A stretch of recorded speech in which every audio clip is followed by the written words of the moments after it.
guys, and welcome ulit sa another episode ng Aling Oday's Kitchen. Gagawa tayo ngayon ng Spanish churros. And here are the following ingredients.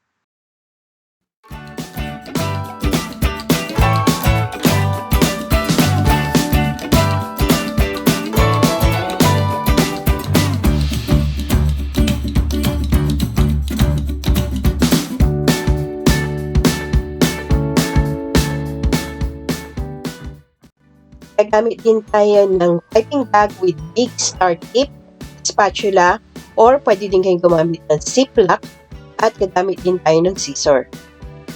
Ang ating first step dito sa ating warm milk, ilagay na natin yung chocolate chips. I-leave lang natin siya hanggang mag-melt. Ayan. Pagka ganitong melted na yung chocolate, haluin lang natin.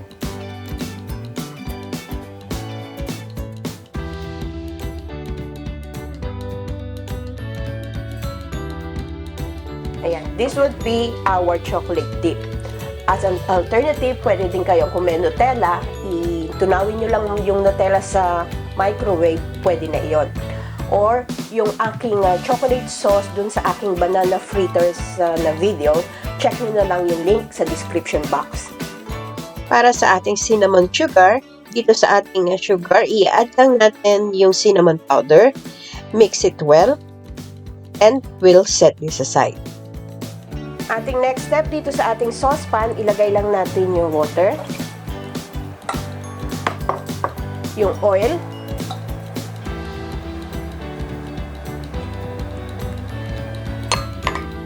yung salt,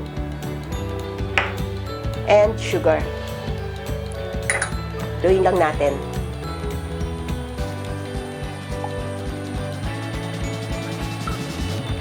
We'll simmer this hanggang sa kumulo.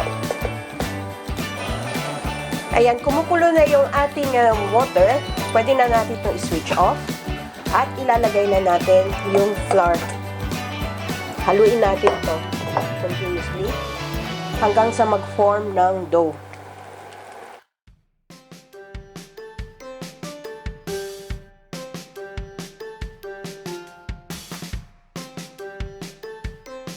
Kailangan halong-halo ito para mawala yung lumps. Idiinan nyo lang, kung merong mga buo-buo, diinan nyo lang, i-press nyo lang.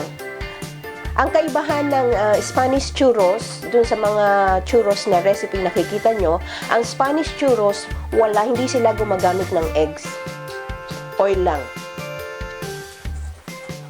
Yan, after several minutes na paghahalo, wala na ako nakikitang lumps. So, this one is ready. Transfer na natin to sa ating piping bag. Kaganitong medyo matigas yung ating dough, mag-add lang kayo ng isa pang tablespoon ng oil. Then, haluin lang natin.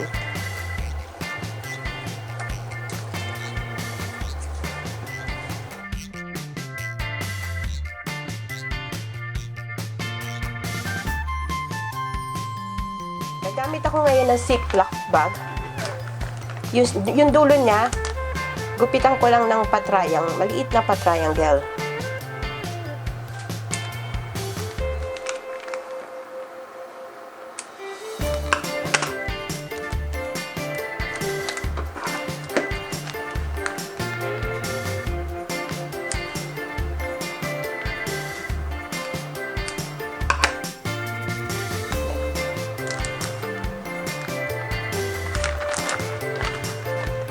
Transfer na natin yung dough.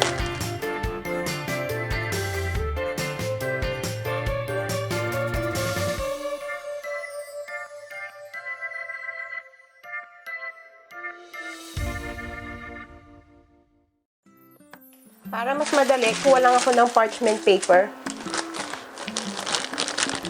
I-squeeze na natin.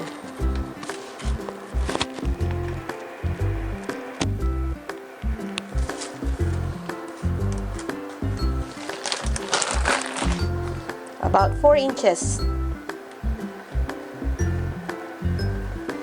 Pwede din naman idiretso nyo na dun sa kalan.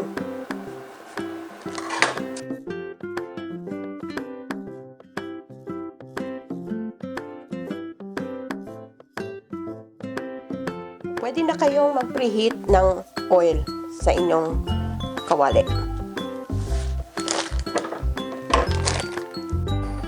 Ayan, nagpainit na ako ng oil dito sa ating pan. Ilagay na natin yung churros. Ito yung ginamitan ko ng start tip. Yung iba, yung sa ziplock lang. Continue lang natin ang pagprito hanggang maging golden brown. Maglagay lang kayo na about 4 to 5 pieces para hindi ma-overcrowd at hindi magdikit-dikit yung ating churros. Ayan, golden brown na yung ating churros. Kuha lang tayo ng plate lined with the paper towel or kitchen towel para lang ma-absorb yung excess oil. Then, continue pa natin yung rest ng ating churros.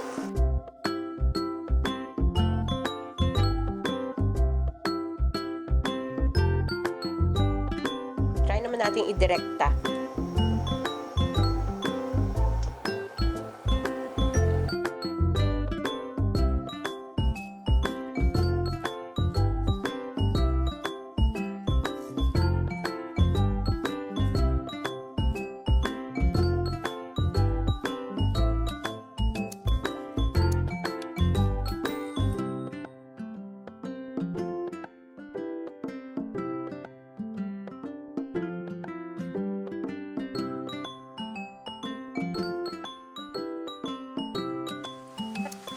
Ayan, ito na yung prito nating churros. So, tipla natin.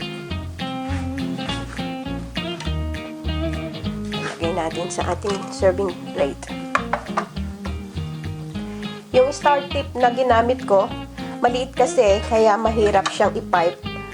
Manipis lang siyang lumabas.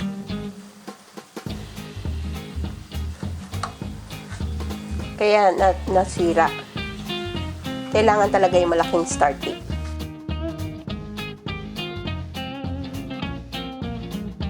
And there you have it, our quick and easy Spanish churros.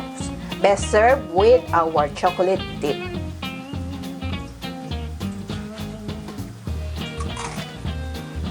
Natong. Please don't forget to subscribe and share this video. Ako po si Aling Oday. Magkita-kita ulit tayo sa aking susunod na video. Salamat! Bye!